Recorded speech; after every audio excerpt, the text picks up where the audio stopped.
What if true wealth isn't measured by what you own, but by who you are? Seneca once said, "It is not the man who has too little, but the man who craves more, that is poor." These words cut straight to the heart of the Stoic approach to wealth, a perspective that challenges everything we've been taught about success and abundance. In a world that often equates wealth with material possessions, Stoicism offers a radically different view, one that places character, virtue, and inner freedom above all else. Today, we're going to explore how this ancient philosophy redefines wealth, not as something you accumulate, but as something you cultivate within yourself. We'll dive into key principles like detachment, self-control, and the pursuit of inner peace, showing how they can help us navigate the pressures of modern life with clarity and purpose. If you've ever felt uneasy about the relentless chase for more money, more status, more stuff, this might just change the way you think about what it means to be truly rich. Let's begin. Stoics believe that wealth is an illusion if it doesn't contribute to your character. Think about that for a moment. In a world obsessed with accumulating more bigger homes, faster cars, the latest gadgets, the Stoics asked a simple yet profound question: does any of this truly make you better? They saw material possessions as what they called indifferent, things that are neither inherently good nor bad. What matters isn't the possession itself, but how you use it, and more importantly, how you relate to it. Epictetus put it this way: wealth consists not in having great possessions, but in having few wants. This idea flips the script on our modern understanding of wealth. It's not about how much you have, but how little you need to feel content. Imagine someone who owns a mansion yet feels empty inside, constantly chasing the next purchase to fill a void. Contrast that with someone who lives modestly but feels deeply at peace, grounded in their values and free from the endless cycle of desire. Which one truly feels rich? Take a modern example, the rise of luxury brands and the culture of status symbols. People work tirelessly to afford the latest designer handbag or the newest tech gadget, believing these things will bring them happiness or respect. Yet, how often does that satisfaction last? The Stoics would argue that this kind of wealth is fleeting, a temporary high that leaves us craving more, never truly fulfilled. So, what would your life look like if you stopped chasing external validation through wealth? What if, instead of measuring your worth by what you own, you measured it by the strength of your character, the depth of your relationships, and the peace in your mind? The Stoics invite us to consider this shift not as a rejection of material things, but as a redefinition of what it means to truly prosper. This isn't about giving up ambition or living in austerity. It's about recognizing that real wealth isn't found in your bank account or your closet. It's found in the way you think, the way you act, and the way you choose to live. And that's a kind of wealth no one can take from you. What if wealth is just a tool, not the end game? This is a question that Stoics like Marcus Aurelius spent a great deal of time contemplating. For them, wealth wasn't an end in itself. It was a means to something far greater, the cultivation of virtue and the betterment of both oneself and society. Marcus Aurelius, one of history's most powerful leaders, wrote extensively about this in his Meditations. He emphasized that material resources should be used wisely and purposefully, not hoarded or squandered. To him, wealth was a tool, something that could and should be directed toward the greater good. This perspective is strikingly different from how many of us view wealth today. Often, we treat it as a scorecard, a way to measure success or status. But Stoicism challenges us to ask, what's the point of accumulating wealth if it doesn't serve a higher purpose? Imagine wealth as a hammer. In the hands of someone with no vision, it's just a heavy object, but in the hands of a skilled builder, it becomes an instrument of creation. The Stoics believed wealth should work the same way a resource to build something meaningful, whether that's personal growth, stronger relationships, or a more just society. Take the example of modern philanthropists who use their wealth to drive change. Think of figures like Warren Buffett or Melinda Gates, who have dedicated vast resources to education, healthcare, and poverty alleviation. They don't see their wealth as a trophy to display, but as a tool to create impact. This is Stoicism in action, using resources not for self-glorification, but for the benefit of others. It's a reminder that wealth, when aligned with virtue, can be a force for tremendous good, but you don't have to be a billionaire to apply this principle. Even small acts of generosity, donating to a cause you care about, supporting a friend in need, or simply sharing your time and skills, can reflect this Stoic ideal. The key is to ask yourself, how can I use what I have to align with my values? What kind of impact do I want my resources to make? These questions shift the focus from accumulation to intention, from having more to doing more. Marcus Aurelius once wrote, "The best revenge is to be unlike him who performed the injury." While he wasn't speaking directly about wealth here, the sentiment applies. Instead of being consumed by the pursuit of more, we can choose to use our resources in ways that reflect our highest ideals. Wealth, in this sense, becomes not just a tool but a mirror showing us what we truly value and who we aspire to be. So, how might your relationship with wealth change if you saw it as a tool rather than a goal? What could you create, support, or improve if you redirected your focus from accumulation to contribution? The Stoics invite us to think beyond the numbers and ask the deeper question: how can we use what we have to live a life of purpose and meaning? This shift in perspective doesn't just change how we think about wealth, it changes how we think about ourselves. Attachment to wealth can enslave you. This might sound dramatic, but the Stoics saw it as a profound truth. They warned that when we tie our happiness to material possessions, we give those things power over us, power to define our worth, dictate our emotions, and even control our choices. Seneca put it bluntly, "The greatest wealth is a poverty of desires." In other words, the more we crave, the poorer we become, not in our bank accounts but in our ability to experience true freedom and contentment. History offers a striking example of this principle in action. Crates of Thebes, a wealthy philosopher who chose to give away his entire fortune to live a life of simplicity. He didn't do this out of self-punishment or a desire to appear virtuous. Instead, he saw his wealth as a burden, a chain that kept him from living authentically. By letting go of his possessions, he found something far more valuable: the freedom to focus on his philosophy, his relationships, and his inner peace.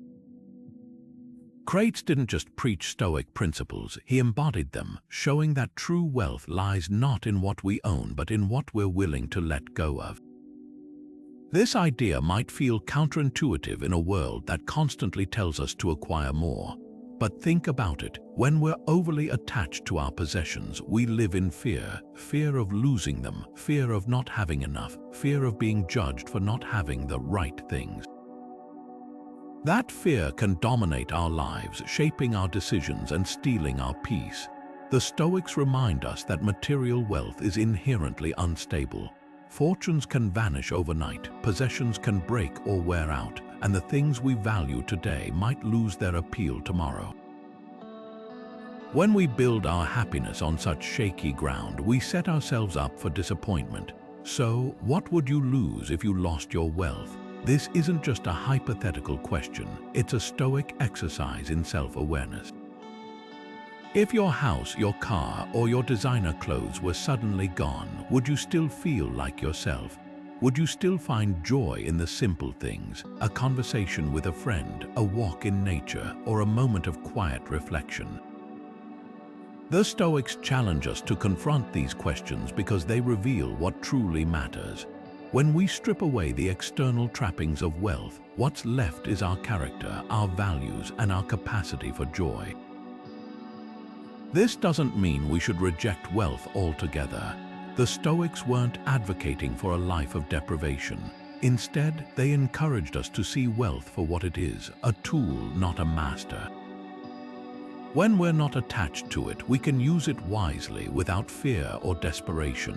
We can enjoy the comforts it brings without letting them define us. And perhaps most importantly, we can face the possibility of losing it with equanimity, knowing that our worth and happiness don't depend on what we own. The danger of attachment isn't just about losing material things, it's about losing ourselves. When we cling too tightly to wealth, we risk becoming enslaved by our own desires. But when we learn to hold it lightly, we free ourselves to live with greater purpose, resilience, and peace. The Stoics invite us to ask, what kind of life do you want to live? One driven by the pursuit of possessions, or one grounded in the richness of your character? The choice is yours. The Stoics drew a clear line between two kinds of wealth, inner and outer. Inner wealth, they believed, is rooted in virtue, qualities like wisdom, courage, justice, and self-discipline. Outer wealth, on the other hand, is tied to material possessions, money, property, status, and the like. The key difference: inner wealth is unshakable, something no one can take from you. Outer wealth, as history and experience show, is fleeting. It can vanish in an instant, leaving nothing but the character you've built along the way. Epictetus captured this idea perfectly when he said, "No man is free who is not master of himself."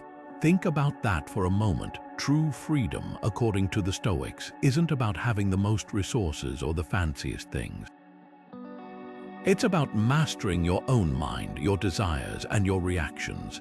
Outer wealth might give you comfort, but inner wealth gives you something far more valuable: resilience, peace, and the ability to thrive no matter what life throws at you. Consider the modern world for a moment. Look at people who may not have much in terms of material wealth but radiate joy, kindness, and purpose. They might live in modest homes, wear simple clothes, or have jobs that don't come with prestige, yet they find deep satisfaction in their lives. Why? Because they've cultivated inner wealth. They've focused on what they can control: their thoughts, actions, and values, rather than chasing external markers of success. These individuals embody the Stoic ideal of wealth, a life rich in character, not possessions. Now, contrast that with someone who has all the trappings of outer wealth but feels constantly restless, anxious, or unfulfilled. They might have a luxury car, a big house, and a high-paying job, yet they're always chasing the next thing, never quite satisfied. The Stoics would argue that this person is impoverished in the most important sense: they lack inner wealth. So, what does inner wealth mean to you? Is it the ability to stay calm under pressure, to treat others with fairness and compassion, or to find joy in the present moment? The Stoics invite us to reflect on these questions because they reveal what truly matters. Cultivating inner wealth isn't about rejecting outer wealth entirely. It's about prioritizing what lasts. It's about building a life where your happiness isn't tied to things that can be taken away.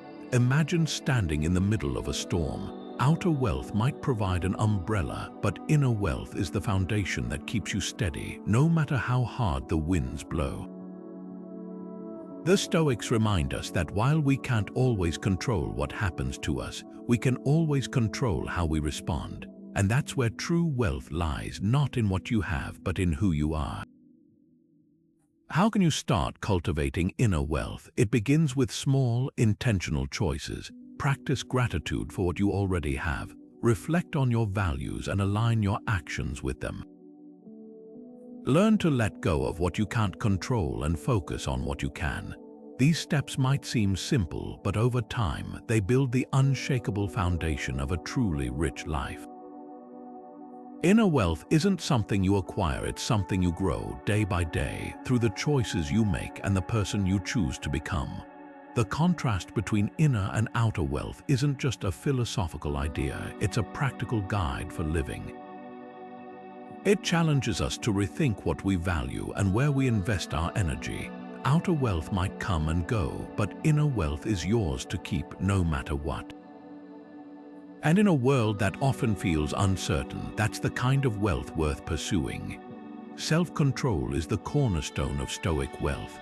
While many of us think of wealth in terms of what we can buy or own, the Stoics saw it as something far more profound: the ability to master our desires and live in harmony with our values.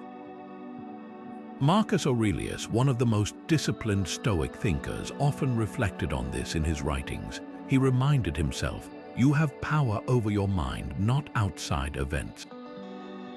Realize this and you will find strength. For him, true wealth wasn't about having more.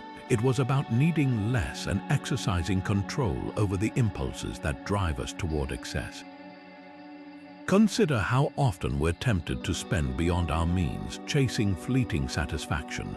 Maybe it's the latest smartphone, a luxury vacation, or a wardrobe upgrade. At first, these purchases might bring a sense of excitement, but how long does that feeling last? Often, it's replaced by stress, regret, or even debt, trapping us in a cycle of wanting more while feeling less fulfilled. The Stoics would argue that this isn't just a financial problem, it's a mindset problem. When we lack self-control, we give our desires the power to dictate our happiness, leaving us vulnerable to disappointment and anxiety. Marcus Aurelius didn't just preach discipline, he lived it. As Emperor of Rome, he had access to unimaginable riches, yet he chose to live modestly and focus on his inner growth. He understood that self-control wasn't about denying oneself pleasure, but about aligning actions with principles. Imagine the freedom that comes from knowing you can resist unnecessary temptations, not out of deprivation, but out of a deeper commitment to what truly matters. That's the kind of wealth the Stoics valued, a wealth of character that no external force can diminish. Let's bring this into a modern context. Think about the rise of retail therapy, where people use shopping as a way to cope with stress or boredom. It's a temporary fix, one that often leads to buyer's remorse and financial strain. Now, imagine replacing that habit with a Stoic approach, pausing before every purchase to ask, do I really need this? Will it add lasting value to my life, or am I just chasing a fleeting feeling? This simple act of reflection can help break the cycle of impulsive spending and cultivate a healthier relationship with money. But self-control isn't just about money, it's about all areas of life. It's about resisting the urge to overindulge in food, to waste time on distractions, or to react impulsively in moments of anger. Each time we exercise self-control, we're building the kind of inner wealth the Stoics championed, the ability to govern our actions and live with intention. So, where in your life could you exercise more self-control to align with Stoic principles? Maybe it's cutting back on unnecessary expenses, setting boundaries with your time, or even practicing patience in challenging situations. The goal isn't perfection but progress, small, consistent steps toward mastering your desires and living a life of purpose. As Marcus Aurelius put it, the soul becomes dyed with the color of its thoughts. What color will yours be? Will it reflect the chaos of unchecked desires or the calm clarity of a disciplined mind? The choice is yours and the rewards are immeasurable. Self-control, in the Stoic sense, isn't about restriction, it's about liberation. It's the freedom to choose what aligns with your values rather than being swept away by momentary impulses. And in a world that constantly tempts us with more, that freedom is perhaps the greatest wealth of all. How does gratitude transform your relationship with wealth? At first glance, it might seem like a simple question, but the Stoics saw gratitude as a profound tool for reshaping how we experience abundance or the lack of it. Seneca once wrote, "True happiness is to enjoy the present without anxious dependence upon the future." this idea speaks directly to the power of gratitude. It's not about ignoring challenges or pretending everything is perfect. It's about recognizing what you already have right here and now and finding contentment in that awareness. For the Stoics, gratitude wasn't just a feel-good practice, it was a discipline, a way of training the mind to focus on what's within our control rather than fixating on what's missing. Think about it, when we're constantly chasing more, we're living in the future, always one step ahead of ourselves. But when we pause to appreciate what we have, we ground ourselves in the present. We shift from a mindset of scarcity to one of sufficiency, and that shift can be transformative. Take a modern example, the practice of keeping a gratitude journal. Many people find that writing down 3 things they're grateful for each day helps them cultivate a sense of abundance even in difficult times. It's a simple habit, but it aligns perfectly with Stoic principles. By focusing on the good, whether it's a supportive friend, a beautiful sunset, or even a moment of quiet reflection, we train ourselves to see wealth not as something external, but as something we already possess. Now, let's put this into practice. What are 3 things you're grateful for that money can't buy? Maybe it's the warmth of a loved one's smile, the feeling of accomplishment after a hard day's work, or the simple joy of a shared meal. These things don't come with a price tag, yet they enrich our lives in ways that material wealth never could. The Stoics would argue that these are the true markers of prosperity, the intangible, priceless gifts that make life meaningful. Gratitude also helps us navigate the ups and downs of life with greater resilience. When we're grounded in appreciation, setbacks feel less devastating.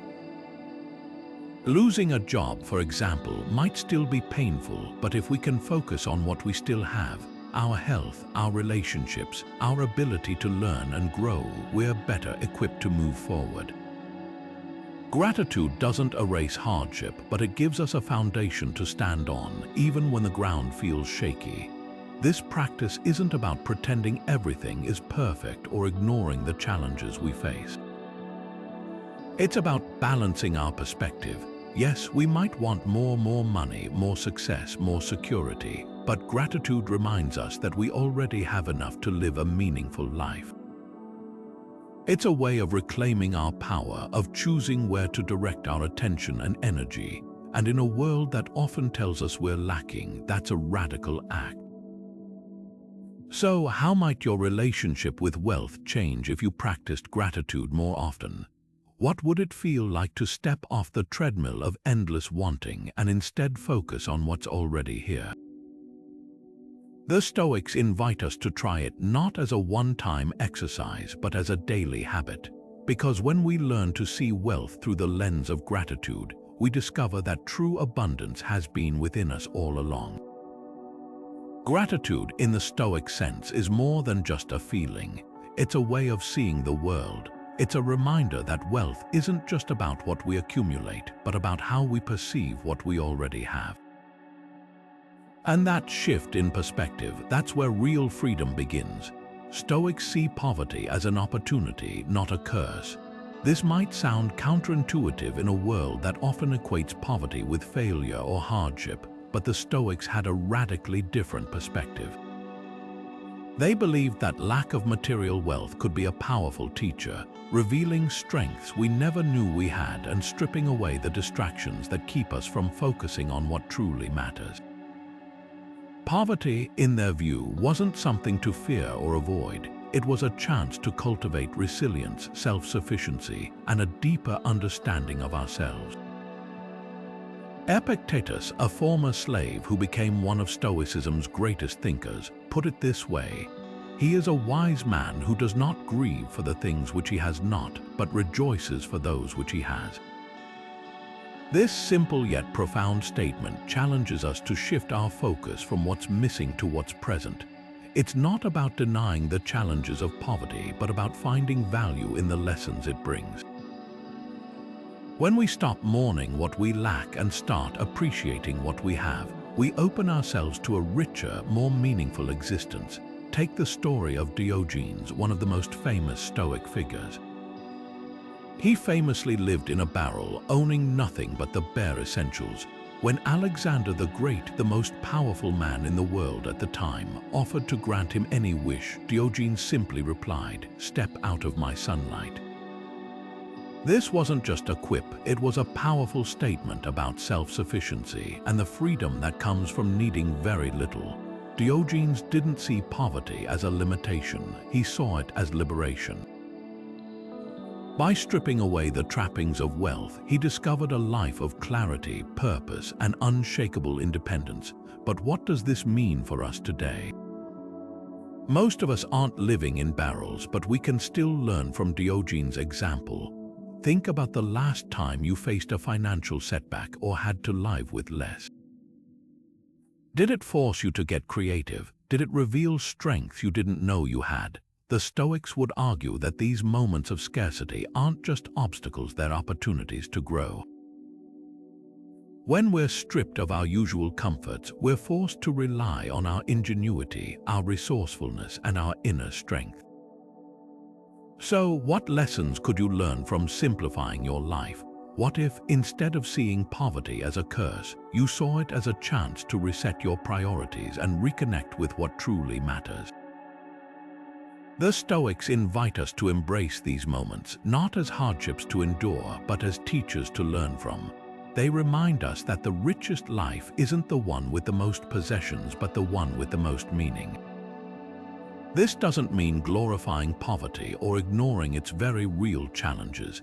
It's about reframing our perspective, seeing lack not as a failure, but as an invitation to grow. When we approach life this way, we discover that true wealth isn't measured by what we own, but by how we respond to what we don't. And in that response lies the potential for resilience, wisdom, and a deeper sense of fulfillment. The Stoic view of poverty isn't just a philosophical idea. It's a call to action. It challenges us to look beyond material circumstances and focus on what we can control: our mindset, our values, and our ability to find joy in the present moment. Whether you're facing financial struggles or simply feeling weighed down by the excess in your life, this perspective offers a path to freedom. By embracing simplicity and learning from scarcity, we can uncover a kind of wealth that no amount of money can buy. Why do we fear losing what we have? It's a question that strikes at the heart of our relationship with wealth. For many of us, the thought of losing our possessions, our home, our savings, even our favorite belongings, can feel like losing a part of ourselves. But the Stoics offer a different perspective, one that challenges this fear head-on. Seneca, one of Stoicism's most eloquent voices, once said, "It is not because things are difficult that we do not dare, it is because we do not dare that they are difficult." In other words, our fear of loss often stems not from the loss itself, but from our attachment to what we might lose. The Stoics didn't just philosophize about loss, they prepared for it. They practiced what they called premeditatio malorum, or the premeditation of evils. This wasn't about dwelling on negativity, it was about mentally rehearsing potential losses so they wouldn't catch us off guard. By imagining the worst-case scenarios, losing a job, a loved one, or even all our material possessions, we can reduce their emotional power over us. It's like building an inner armor, not to avoid pain, but to face it with resilience and clarity. Consider the act of decluttering. It's a simple yet powerful way to practice detachment. When we let go of items we no longer need, whether it's old clothes, unused gadgets, or even sentimental objects, we're not just clearing physical space. We're also loosening the grip that material possessions have on us. Decluttering becomes a metaphor for life. The less we cling to, the freer we become. The Stoics would argue that this kind of practice isn't just about organizing our homes, it's about organizing our minds. But what if you lost everything tomorrow? Take a moment to really sit with that question. What would you do? How would you rebuild? The Stoics believed that the answer lies not in what you've lost, but in what you've kept: your character, your values, and your ability to adapt. Imagine someone who loses their fortune but still has their health, their relationships, and their inner strength. They might feel the sting of loss, but they're not defeated. Why? Because their sense of self isn't tied to their possessions. This isn't just theoretical, it's a mindset we can cultivate. Start by reflecting on what truly matters to you. If your home burned down or your bank account vanished, what would you still have that couldn't be taken away? Maybe it's your ability to learn, your capacity for kindness, or your resilience in the face of adversity. These are the things that define us, not the objects we accumulate. The fear of loss is natural, but it doesn't have to control us. The Stoics remind us that wealth, in all its forms, is temporary. What's permanent is our ability to adapt, to grow, and to find meaning even in the face of loss. By detaching from our possessions, not in a cold or indifferent way, but with a sense of perspective, we free ourselves from the fear that often accompanies them. So, the next time you feel anxious about losing something, ask yourself, what's the worst that could happen? And more importantly, what would I do if it did? The Stoics teach us that the answer isn't found in clinging tighter to what we have, but in learning to hold it lightly. Because when we do, we discover a kind of wealth that can't be taken away, the freedom to live without fear. Generosity is a Stoic virtue that transcends wealth. It's not about how much you give, but the spirit in which you give. The Stoics believe that true wealth is measured not by what you keep for yourself, but by what you share with others. Marcus Aurelius once wrote, "What we do now echoes in eternity." These words remind us that every act of generosity, no matter how small, ripples outward, leaving a lasting impact far beyond the moment. At its core, generosity aligns perfectly with Stoic principles. It's an expression of virtue, of justice, compassion, and a commitment to the greater good. The Stoics saw themselves as part of a larger community, bound by a shared responsibility to uplift one another. They understood that wealth, when used wisely, could be a tool for connection and transformation. It's not about giving until it hurts, but about giving from a place of abundance, whether that's abundance of resources, time, or simply goodwill. Think about a modern example, the rise of crowdfunding platforms that allow people to support causes they care about. From medical expenses to educational scholarships, these platforms enable individuals to make a difference, even with small contributions. It's a beautiful illustration of Stoic generosity in action. People coming together to create something meaningful, not because they have to, but because they choose to. This kind of giving doesn't require vast wealth. It requires a generous heart and a willingness to act.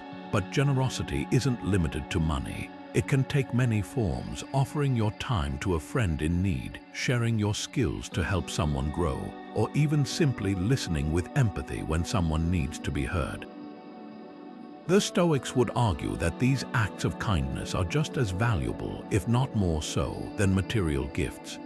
They remind us that the essence of generosity lies in the intention behind the action, the desire to contribute to the well-being of others.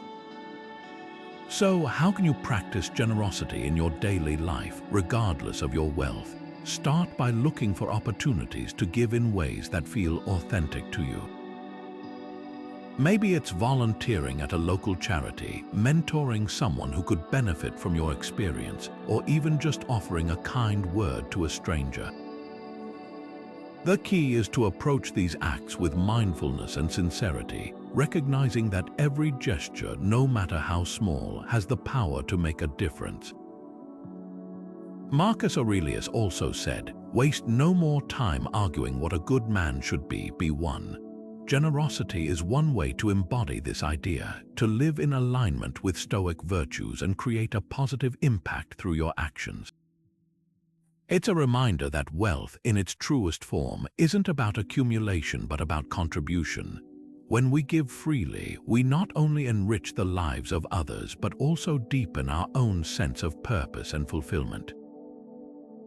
Generosity, in the Stoic sense, isn't a burden or an obligation. It's a choice, a reflection of our values and our connection to the world around us. It's a way of saying, I have enough and I want to share it. And in a world that often feels divided, that simple act of sharing can be a powerful force for unity and hope. So, what will your act of generosity look like today? How can you use what you have, your time, your skills, your resources, to leave a positive echo in the lives of others? The Stoics invite us to consider these questions not as a challenge but as an opportunity to live a life of meaning, one generous act at a time. Is fame just another form of wealth we chase? It's a question worth pondering, especially in a world where social media likes, viral moments, and public recognition often feel like the ultimate measures of success. But the Stoics saw fame very differently. To them, it wasn't a goal to pursue. It was what they called an indifferent, something that's neither inherently good nor bad. Fame, like material wealth, could be useful or harmful depending on how we approach it. The real danger, they believed, lies in allowing the pursuit of fame to distract us from what truly matters, our character and our commitment to virtue. Epictetus, the Stoic philosopher who spent much of his life in obscurity, offered a simple yet profound piece of advice. If you wish to be a writer, write. His point, do the work for its own sake, not for the applause or recognition that might follow. Fame, he argued, is unpredictable and fleeting. It's something outside our control, and when we tie our sense of worth to it, we risk losing sight of what's within our power, our actions, our intentions, and the integrity with which we live our lives. Consider Seneca, who lived in the spotlight as an advisor to Emperor Nero. Despite his access to wealth and influence, he was deeply critical of public acclaim. In his writings, he warned that fame often comes at a cost not just of time and energy, but of authenticity. When we become too focused on how others perceive us, we risk compromising our values to fit their expectations. Seneca's own life serves as a cautionary tale. Though he achieved great fame, his proximity to power ultimately led to his downfall, a reminder that external validation is no substitute for inner peace. So, what would you do if no one ever noticed your achievements? This isn't just a hypothetical question, it's a Stoic exercise in self-awareness. If you wrote a book and no one read it, would you still feel proud of your work? If you created something beautiful and no one applauded, would it still hold meaning for you? The Stoics challenge us to confront these questions because they reveal what truly drives us. Are we motivated by a desire to contribute, to grow, to live with integrity? Or are we chasing approval, recognition, and the fleeting high of being seen? The pursuit of fame isn't inherently wrong, but the Stoics remind us to approach it with caution. Fame can amplify our impact, but it can also distort our priorities. When we focus too much on external validation, we risk becoming slaves to public opinion, constantly tweaking our actions to fit the expectations of others.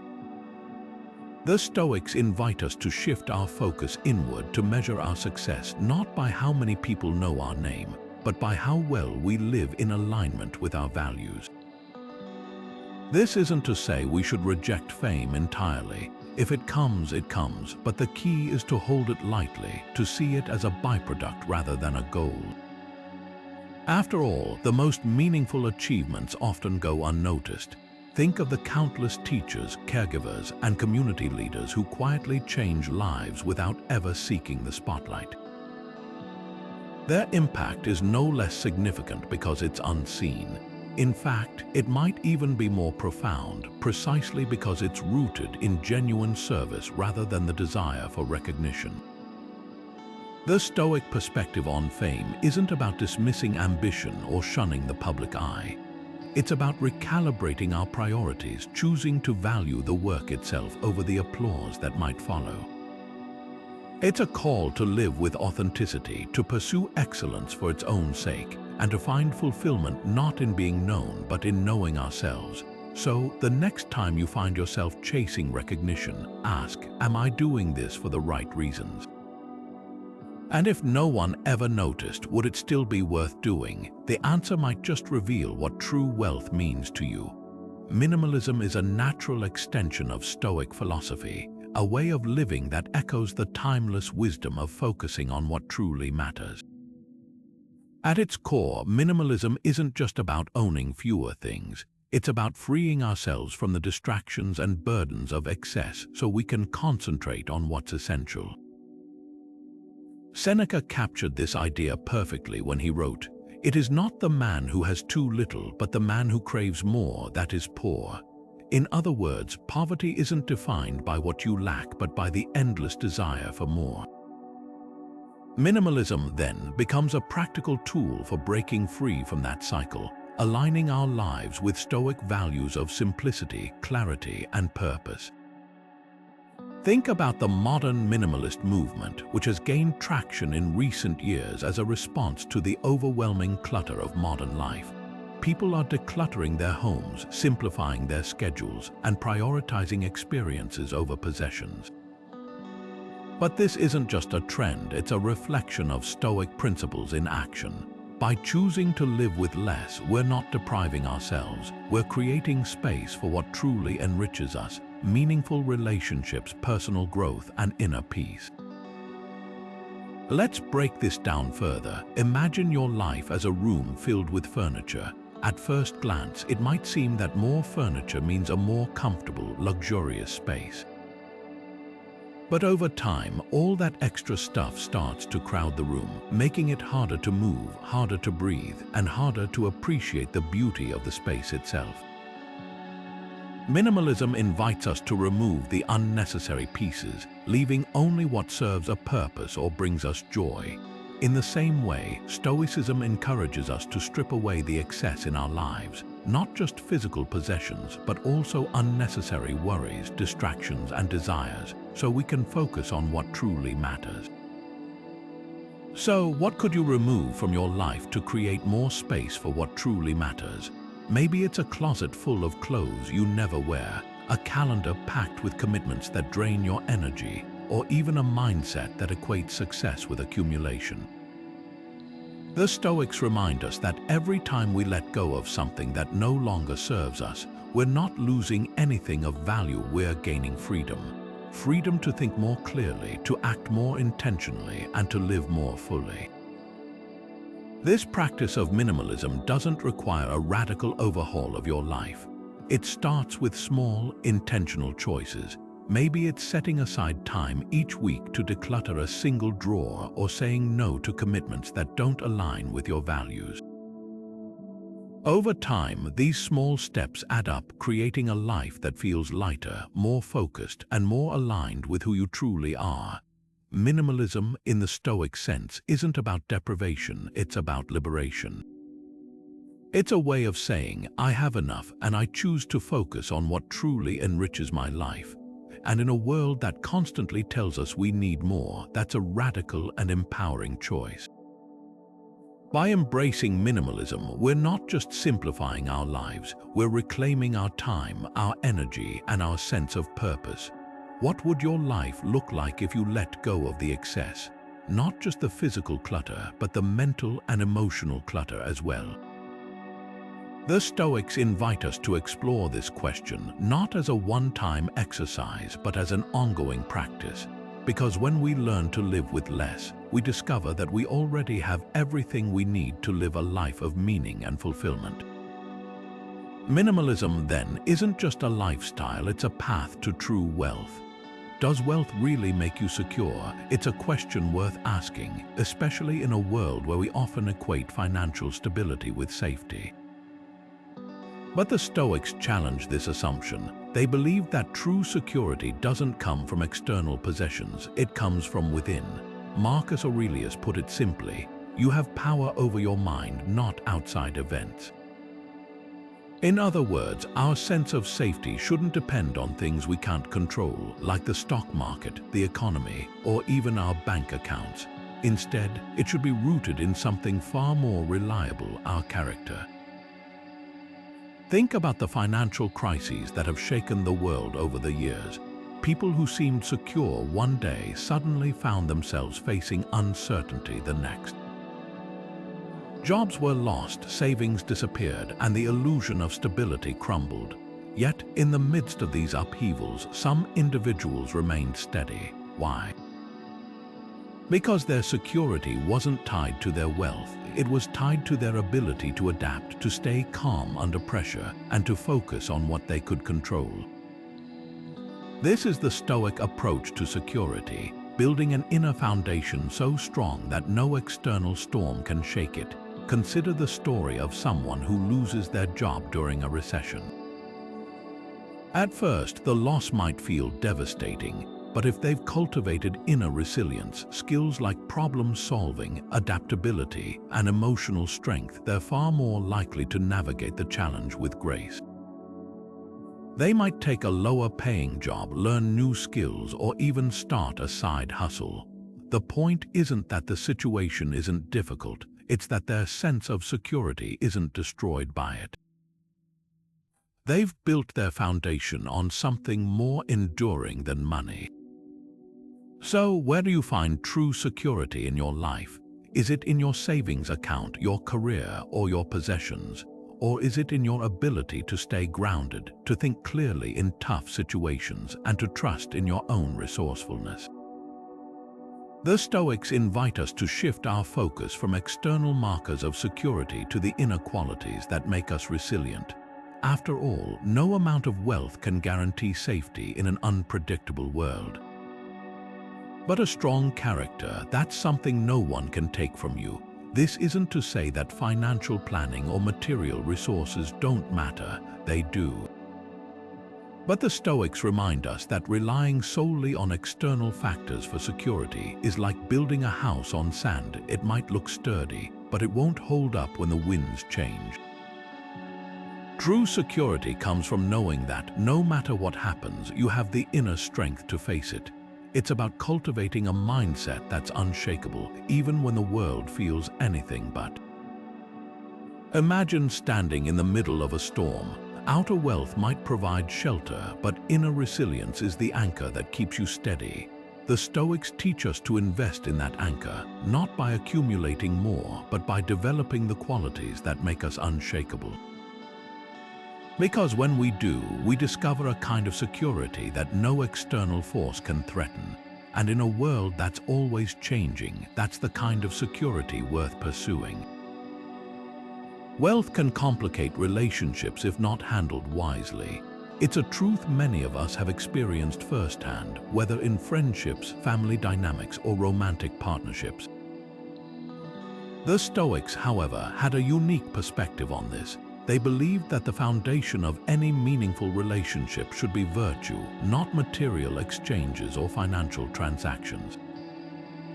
Epictetus put it this way: wealth consists not in having great possessions, but in having few wants.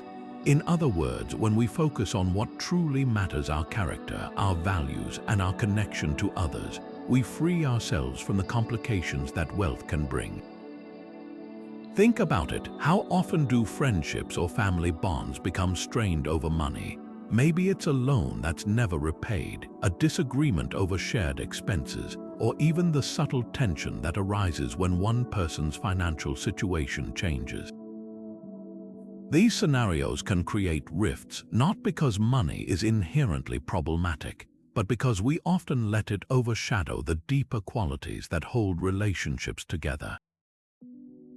The Stoics would argue that when we prioritize material wealth over mutual respect and shared values, we risk losing sight of what truly binds us to one another.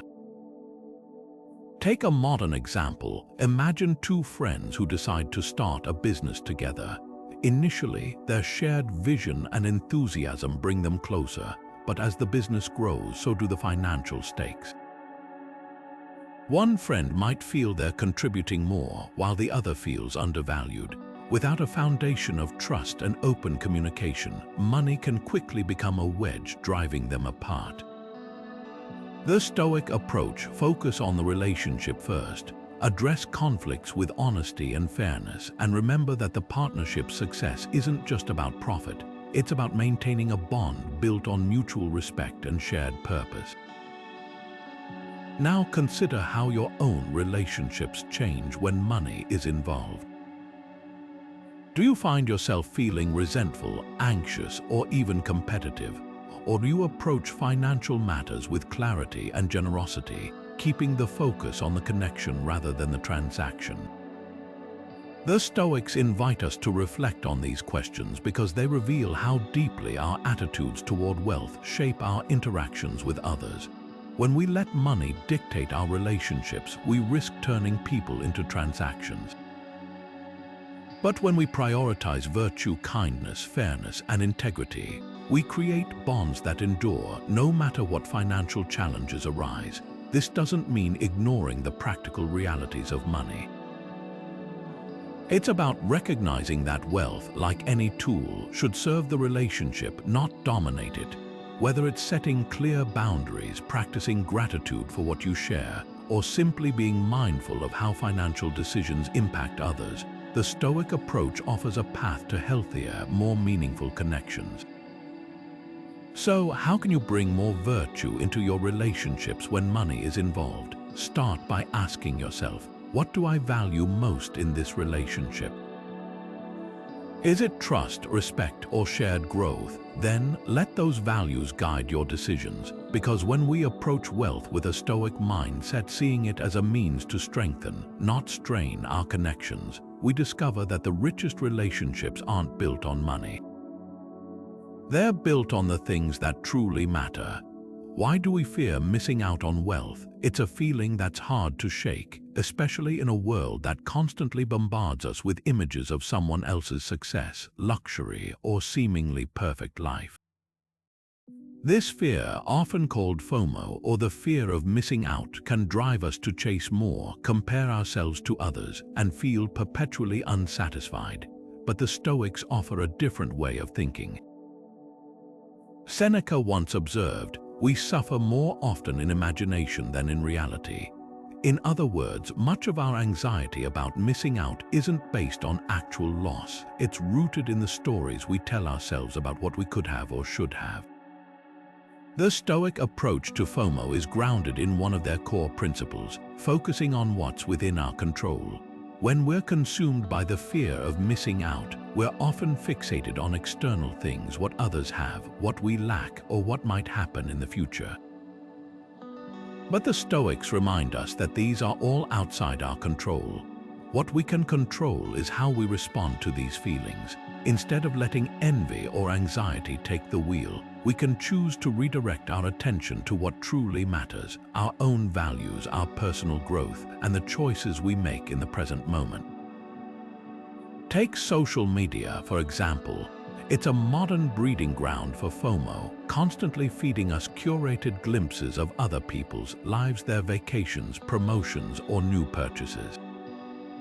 It's easy to scroll through these images and feel like we're falling behind. But the Stoics would encourage us to step back and ask, is this comparison adding value to my life? Or is it just fueling a sense of inadequacy? One practical way to combat this is by limiting our exposure to these triggers. Maybe it's setting boundaries on screen time, unfollowing accounts that spark envy, or even taking a break from social media altogether. By doing this, we're not just reducing distractions, we're reclaiming our mental energy and focusing it on what we can control, our own path. So, what would you gain by letting go of the fear of missing out? For starters, you might find a greater sense of peace. When we stop measuring our worth against others, we free ourselves from the endless cycle of comparison. Instead of chasing what everyone else has, we can focus on what truly aligns with our values and goals. This doesn't mean giving up ambition or ignoring opportunities. It means approaching life with intention rather than anxiety. The Stoics also remind us that the grass isn't always greener on the other side. What we see as someone else's success might come with its own set of struggles, sacrifices, or compromises. By fixating on what we think we're missing, we risk overlooking the richness of what we already have. Gratitude, in this sense, becomes a powerful antidote to FOMO. When we take time to appreciate the good in our lives, whether it's our health, our relationships, or even the simple joys of daily life, we shift our focus from scarcity to abundance. Letting go of the fear of missing out isn't about settling for less. It's about choosing more of what truly matters. It's about recognizing that wealth, in its truest form, isn't found in what we lack, but in what we cultivate within ourselves. The Stoics invite us to embrace this shift, not as a loss, but as a liberation. Because when we stop chasing what's outside our control, we open ourselves to a life of greater clarity, purpose, and contentment. So the next time you feel that pang of FOMO, pause for a moment. Ask yourself, what's driving this feeling, and what could I gain by letting it go? The answer might just lead you to a richer, more fulfilling way of living, one that's rooted not in fear, but in freedom. The Stoic approach to financial planning might sound like a paradox at first. After all, how can you plan for the future without becoming attached to it? Stoics believed in preparing for what lies ahead while maintaining a healthy detachment from the outcomes. Marcus Aurelius captured this balance beautifully when he wrote, "The art of living is more like wrestling than dancing." Life, he suggested, isn't a graceful, predictable performance, it's an active, sometimes messy engagement with the present moment. Financial planning, in this sense, becomes less about rigidly controlling the future and more about equipping ourselves to handle whatever comes our way. Take the example of saving for retirement. It's a practical, responsible step, one that aligns with Stoic principles of foresight and wisdom. But the Stoics would caution against letting this goal consume us. Saving for the future is important, but not at the expense of neglecting the present. Imagine someone who spends decades obsessing over their retirement fund, only to realize they've missed out on the richness of life along the way. The Stoics remind us that true wealth isn't just about securing our future, it's about living fully in the here and now. So how can we strike this balance? Start by setting clear, intentional goals. Whether it's building an emergency fund, investing in education, or planning for retirement, these steps are important. But as you plan, remind yourself that the future is inherently uncertain. No amount of preparation can guarantee a specific outcome. What we can control is how we approach the present moment, how we use our resources, how we respond to challenges, and how we cultivate gratitude for what we already have. This doesn't mean abandoning financial discipline or ignoring the importance of planning. It's about shifting our mindset. Instead of viewing financial planning as a way to control the future, we can see it as a way to prepare for life's unpredictability. It's like packing an umbrella for a rainy day, not because we're afraid of the rain, but because we're ready to face it with ease. Marcus Aurelius also said, "The obstacle is the way." This idea applies perfectly to financial planning. Challenges like unexpected expenses or market fluctuations aren't setbacks, they're opportunities to practice resilience and adaptability. When we approach financial planning with this mindset, we're not just preparing for the future, we're strengthening our ability to navigate life's twists and turns with grace. So, how can you plan for the future without losing sight of the present? Start by asking yourself, what truly matters to me? What kind of life do I want to live, not just in the future, but today? Use these answers to guide your financial decisions, ensuring they align with your values and priorities. And as you plan, remember to hold your goals lightly. The future will unfold as it will, but the present is yours to shape. The Stoic approach to financial planning isn't about ignoring the future, it's about embracing it with clarity and flexibility. By balancing preparation with detachment, we can create a life that's not only secure but also deeply fulfilling. After all, the richest moments are often the ones we live, not the ones we plan for. Can wealth buy happiness? It's a question that's been debated for centuries, and the Stoics had a clear answer, not in the way most of us think. For them, happiness wasn't something you could purchase or accumulate. It was something you cultivated within yourself. Epictetus, one of Stoicism's most influential voices, put it this way: happiness and freedom begin with a clear understanding of one principle. Some things are within our control and some things are not. In other words, true happiness doesn't come from external possessions or achievements. It comes from mastering your own mind and aligning your life with virtue. Modern research echoes this ancient wisdom. Studies on wealth and happiness consistently show that while money can improve life satisfaction up to a certain point, it doesn't guarantee lasting happiness. Beyond meeting basic needs, the correlation between wealth and well-being diminishes. Think about it. Someone living in a modest home with strong relationships and a sense of purpose often reports higher levels of happiness than a millionaire who feels isolated or unfulfilled. The Stoics would nod in agreement, seeing this as proof that happiness isn't tied to what we own but to how we live. So, what truly makes you happy? Is it the thrill of a new purchase or the quiet joy of a meaningful conversation? Is it the security of a hefty bank account or the freedom that comes from knowing you can adapt to whatever life throws your way? The Stoics invite us to reflect on these questions because they reveal where our priorities lie. Happiness, in their view, isn't about chasing external rewards. It's about nurturing the qualities that bring lasting fulfillment, gratitude, resilience, and a commitment to living with integrity. Consider the story of someone who wins the lottery. At first, the sudden influx of wealth might feel like a dream come true. But over time, many lottery winners report feeling just as unhappy or even more so than they were before. Why? Because wealth without a foundation of inner peace can amplify existing problems rather than solve them. The Stoics would argue that this isn't surprising. Happiness, they believed, is an inside job. It's about finding contentment in the present moment regardless of external circumstances. This doesn't mean rejecting wealth or dismissing its role in our lives.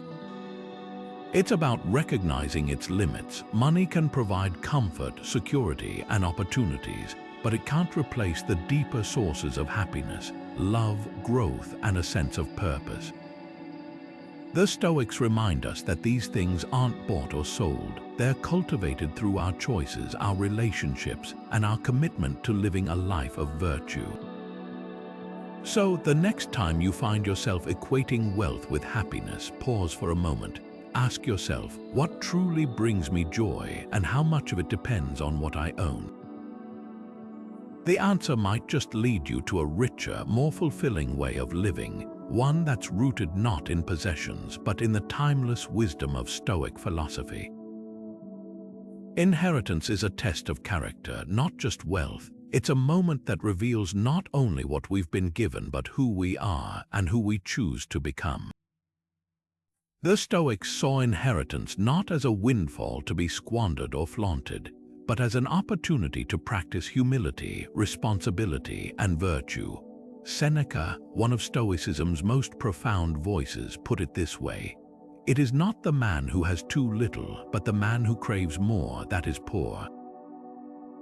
In other words, inheriting wealth doesn't make you rich, how you handle it does. Think about the weight of that responsibility. Inherited wealth isn't just money or property. It's a legacy often tied to the hopes, sacrifices, and values of those who came before us. The Stoics believed that how we steward this legacy reflects our character. Do we use it to uplift others, to create something meaningful, or to align our lives with virtue? Or do we let it amplify our flaws, feeding greed, entitlement, or complacency? These are the questions inheritance forces us to confront. Historically, Stoic leaders set powerful examples of how to approach inherited wealth with integrity. Take Marcus Aurelius, who inherited the Roman Empire itself. Instead of indulging in excess or using his power for personal gain, he focused on ruling with wisdom, justice, and a deep sense of duty. He didn't see his position as a privilege to exploit, but as a responsibility to serve. His approach wasn't about rejecting wealth, it was about using it as a tool for the greater good, aligning his actions with Stoic principles of humility and service. So, how would you handle inherited wealth in a way that aligns with Stoic values? It's a question worth sitting with, even if you've never received an inheritance.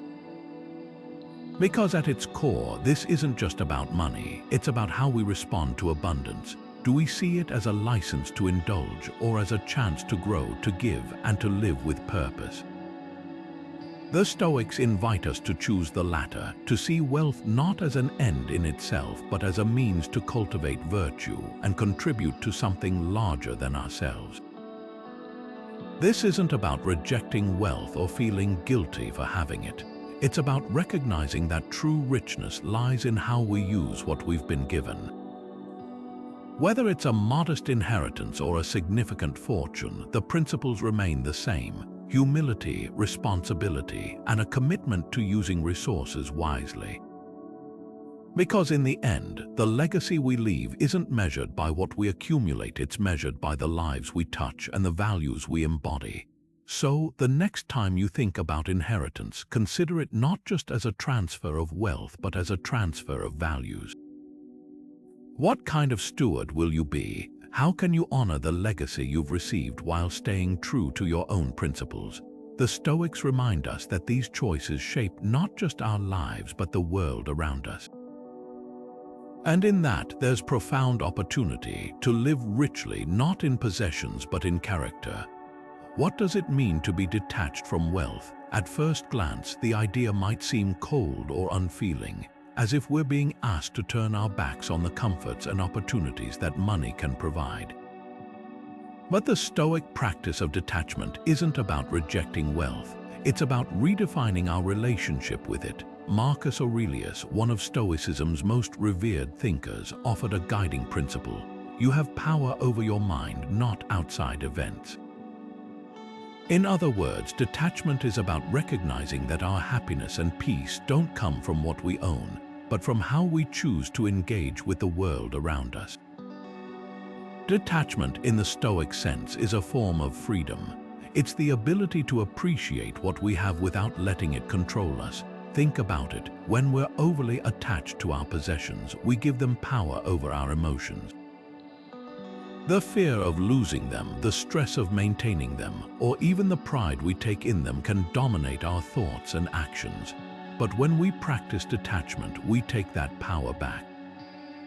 We learn to enjoy what we have without being enslaved by it. Consider the act of downsizing your lifestyle. For many, the idea of living with less can feel daunting, even scary. But for those who have taken the leap, the results are often surprising. By letting go of excess, whether it's a cluttered home, an overscheduled calendar, or a wardrobe full of clothes you never wear, you create space for what truly matters. Downsizing isn't just about simplifying your surroundings. It's about clearing the mental clutter that comes with clinging to too much.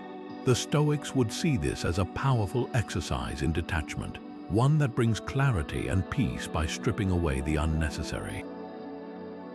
So, what would you gain by detaching from your possessions? For starters, you might find a greater sense of ease. When you're not constantly worried about losing what you have or chasing the next thing you think you need, life becomes lighter. You're free to focus on what brings you joy, what aligns with your values, and what truly enriches your life. Detachment also builds resilience. When you're not tied to external things for your sense of security or self-worth, you're better equipped to handle life's inevitable ups and downs. This doesn't mean you have to give up everything you own or live in austerity. It's about shifting your mindset, seeing wealth as a tool rather than a master. When you hold your possessions lightly, you're free to use them wisely without fear or desperation. You can enjoy the comforts they bring without letting them define you. And perhaps most importantly, you can face the possibility of losing them with equanimity, knowing that your worth and happiness don't depend on what you own. Detachment in the Stoic sense isn't about indifference, it's about perspective. It's the ability to see wealth for what it is, something that can enhance your life, but not something that makes your life. By practicing detachment, you're not rejecting wealth, you're reclaiming your freedom. You're choosing to live with intention, clarity, and peace, no matter what you have or don't have. And in a world that often feels driven by accumulation, that's a radical and empowering choice. What could you let go of today to experience that freedom? It might be a physical possession, a financial goal, or even a mindset that ties your happiness to external things. The Stoics invite us to explore this question, not as a one-time exercise, but as an ongoing practice. Because when we learn to detach, we discover a kind of wealth that no amount of money can buy, the freedom to live fully, authentically, and at peace with ourselves. What kind of mark do you want to leave on the world? For the Stoics, the pursuit of legacy wasn't about amassing wealth or building monuments. It was about cultivating a life of virtue that outlasts material possessions. They believed that true legacy isn't measured by what you leave behind, but by who you were and the impact you had on others. Epictetus, the Stoic philosopher who emphasized self-mastery, put it plainly: no man is free who is not master of himself. In other words, the greatest legacy we can leave is one rooted in character, not in the size of our bank accounts or the grandeur of our estates. This perspective challenges the modern obsession with material inheritance. Think about how often we focus on passing down wealth, property, money, heirlooms, as if these things alone define our legacy. But the Stoics remind us that material wealth is fleeting. It can be lost, squandered, or even misused. What endures, however, are the values we instill, the lessons we teach, and the example we set. This is the essence of what Stoics called a legacy of virtue, a way of living that inspires others long after we're gone. Take the concept of ethical wills, for example. Unlike traditional wills that distribute material assets, ethical wills are personal documents that pass down values, wisdom, and life lessons. They've gained popularity in recent years as people seek to leave behind more than just possessions. A parent might write about the importance of kindness, a grandparent might share stories of resilience, or a mentor might offer guidance on living with integrity. These ethical wills embody the Stoic ideal of legacy, not as a transfer of wealth, but as a transmission of character. So, what kind of legacy do you want to leave behind? Is it one defined by material wealth or by the values you've lived and shared? The Stoics invite us to reflect on this question because it reveals what truly matters to us. It's not about rejecting wealth or ignoring practical concerns. It's about recognizing that the most meaningful inheritance we can offer isn't something that can be bought or sold. It's the example we set, the love we give, and the principles we uphold. Imagine a world where everyone prioritized leaving a legacy of virtue. What would that look like? Perhaps it would be a world where kindness is passed down like a family heirloom, where courage is shared like a treasured story, and where integrity is valued above all else. The Stoics believed that this kind of legacy has the power to transform not just individuals but entire communities. It's a reminder that our actions, no matter how small, ripple outward, shaping the lives of those around us and those who come after us. The pursuit of legacy in the Stoic sense isn't about achieving fame or recognition. It's about living in a way that reflects your deepest values, so that even if no one remembers your name, the impact of your choices lives on. It's about asking, how can I use my time, my resources, and my influence to make the world a little better? because in the end, the richest legacy isn't the one you leave in a will, it's the one you leave in the hearts of others. What steps can you take today to build this kind of legacy? Maybe it's mentoring someone, sharing your story, or simply living with greater intention. The Stoics remind us that every choice we make is a brick in the foundation of our legacy. And when we build that foundation on virtue, we create something that endures not just for a lifetime, but for generations to come. How can you find contentment in what you already have? It's a question that cuts to the heart of Stoic philosophy, challenging us to rethink the way we measure fulfillment.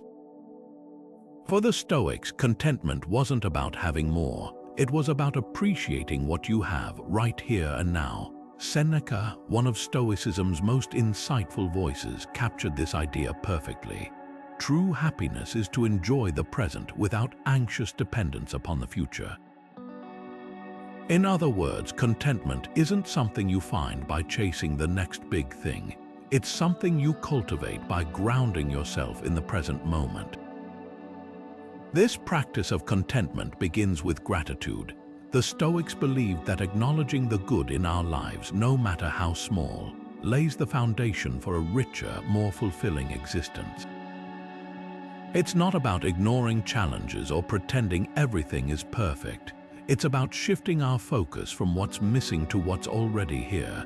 Think about it. When we pause to appreciate what we have, we stop measuring our worth by what we lack.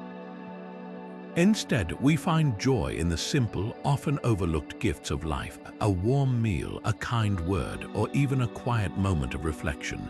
Take mindfulness, for example. It's a modern practice that aligns beautifully with Stoic principles. Mindfulness encourages us to slow down, to notice the present moment without judgment. Whether it's savoring the taste of your morning coffee or feeling the sun on your skin during a walk, these small acts of awareness can help us reconnect with the richness of everyday life. The Stoics would see this as a powerful way to cultivate contentment, not by changing our circumstances, but by changing how we experience them. But let's be honest, finding contentment isn't always easy. In a world that constantly tells us we need more money, more success, more stuff, it takes effort to resist the pull of endless wanting. That's where self-awareness comes in. The Stoics believed that understanding our desires, why we want what we want, is key to breaking free from the cycle of dissatisfaction. When we examine our motivations, we often find that what we're chasing isn't the thing itself, but the feeling we think it will bring. And that feeling, it's already within us, waiting to be uncovered. So, what would it take for you to feel truly content? Is it a change in your circumstances or a shift in your perspective? The Stoics invite us to explore this question not as a hypothetical exercise, but as a practical guide for living. Start by identifying what you already have that brings you joy or peace. It might be your health, your relationships, or even your ability to learn and grow. Then ask yourself, how can I deepen my appreciation for these things? How can I let go of the belief that happiness lies just beyond the next achievement or purchase? Contentment in the Stoic sense isn't about settling for less. It's about recognizing that true wealth isn't found in external things, but in the way we choose to engage with the world around us.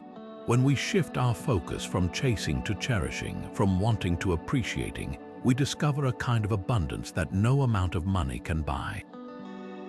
And in that discovery lies the key to a richer, more meaningful life, one where contentment isn't a destination, but a way of being. What small step could you take today to cultivate more contentment? Maybe it's pausing to notice something you usually take for granted, or letting go of a desire that no longer serves you. The Stoics remind us that contentment isn't something we find, it's something we create moment by moment through the choices we make and the attention we give. And in that creation, we find the true essence of wealth, not in what we have, but in how we live. Justice is a Stoic virtue that guides how we use wealth, and at its core, it's about fairness, balance, and the greater good. The Stoics believed that wealth wasn't just a personal resource, it was a tool for creating harmony and equity in the world. Marcus Aurelius, one of Stoicism's most revered thinkers, put it this way: "What is not good for the swarm is not good for the bee." In other words, our actions, including how we use our wealth, should benefit not just ourselves but the broader community we're part of. This idea of interconnectedness is central to the Stoic understanding of justice. When we uplift others, we uplift ourselves. Think about what this means in practical terms. It's not just about giving money to charity or volunteering your time, though those are important. It's about aligning your financial decisions with principles of fairness and equity. The Stoics would argue that hoarding wealth or using it solely for personal gain isn't just selfish, it's unjust. True wealth, in their view, is measured by how it's shared and how it contributes to the well-being of others. Take ethical investing, for example. This modern practice aligns closely with Stoic principles. Ethical investors choose to put their money into companies that prioritize sustainability, social responsibility, and fair labor practices. They're not just seeking financial returns, they're using their wealth to promote justice, ensuring their investments support a healthier, more equitable world. It's a powerful way to embody the Stoic virtue of justice, turning financial decisions into acts of moral courage. But justice doesn't have to be about grand gestures or large-scale initiatives. It can start small, right in your own community.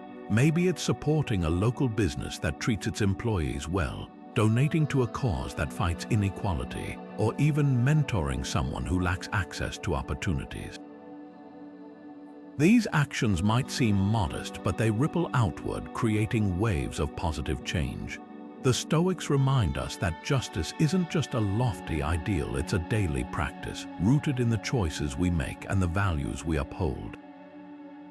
So, how can you use your wealth to promote justice in your community? Begin by reflecting on what fairness means to you. What issues resonate with your values? Where do you see opportunities to make a difference? Then, consider how your resources, whether they're financial, intellectual, or emotional, can contribute to those causes. It's not about how much you have, it's about how you choose to use it. The Stoic approach to justice challenges us to think beyond ourselves, to see wealth not as a personal possession but as a shared responsibility. When we use our resources to uplift others, we're not just acting with generosity, we're acting with integrity. And in doing so, we create a legacy of fairness and compassion, one that transcends material wealth and leaves a lasting impact on the world. What step will you take today to align your wealth with justice? Whether it's a small act of kindness or a larger commitment to equity, every choice matters. Because in the end, true wealth isn't just about what you have, it's about what you do with it. And when we use it to promote justice, we're not just enriching our lives, we're enriching the lives of everyone around us. As we come to the end of this exploration, it's worth taking a moment to reflect on what we've uncovered about the Stoic attitude toward wealth. At its core, this philosophy isn't about rejecting material possessions or living in austerity. It's about redefining what wealth truly means, shifting our focus from external accumulation to inner cultivation. The Stoics taught us that real wealth isn't found in what we own, but in how we think, how we act, and how we choose to live. Detachment, self-control, and the pursuit of inner wealth are not just abstract ideals. They're practical tools for navigating life with clarity, purpose, and resilience. Epictetus, one of Stoicism's most enduring voices, once said, "Wealth consists not in having great possessions, but in having few wants." This simple yet profound statement encapsulates the essence of the Stoic approach. It's not about how much you have, it's about how little you need to feel content. When we free ourselves from the endless chase for more, we discover a different kind of abundance, one rooted in gratitude, self-mastery, and the ability to find joy in the present moment. Think about how these principles could transform your own relationship with wealth. What would it feel like to approach money not as a measure of success, but as a tool for growth and connection? How might your life change if you focused less on accumulating possessions and more on cultivating character?